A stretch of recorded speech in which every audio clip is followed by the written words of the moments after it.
wasiirka warfaafinta xukuumadda federaalka Soomaaliya waxa uu maanta kulan kula qaatay magaalada Muqdisho horjoogayaasha saxaafadda madaxa banaan ee ka howlgasha magaalada Muqdisho iyadoo kulankaasi looga hadlayay xeerka saxaafadda ee dalka Soomaaliya.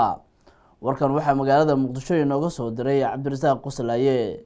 kulankii maanta oo ahaa mid si weyn loo soo agaasimay ayaa waxaa wada qaatay wasiirka wasaaradda warfaafinta Mustaf Sheekh Dhuxulow, wasiir ku-xigeenka wasaaraddaasi Cabdullaahi Colaad Rooble, agaasimayaasha wasaaraddaasi iyo madaxda ugu sarreysa warbaahinta madaxa bannaan ee ka howlgasha magaalada Muqdisho. kulankaasi ayaa waxaa lagu lafagurayay sidii wada shaqayn buuxda ay u dhex mari lahayd saxaafadda madaxa bannaan iyo wasaaradda warfaafinta. ka doodista xeerka saxaafadda oo uu muran badani ka taagnaa in muddo ah dood dheer iyo falaqayn kadib ayaa kulankaasi waxaa ka soo baxay 4 qodob oo la isku afgartay iyadoo dib loo ballamay in kulan kale la isugu yimaado maalinta Axadda ee fooday nagu soo hayso.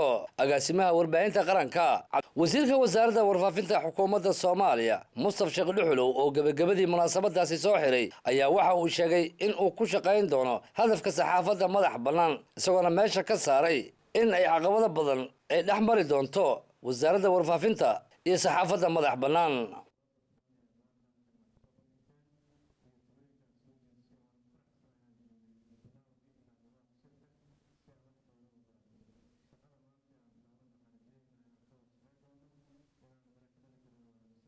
kulankii maanta ayaa wuxuu noqonayaa kulankii ugu ballaaraa ee uu wasiirka wasaaradda warfaafinta Mustaf Sheekh Dhuxulow uu la qaato madaxda warbaahinta noocyada kala duwan. Cabdirasaaq Aadan Quslaye, Kalsan TV, magaalada Muqdisho.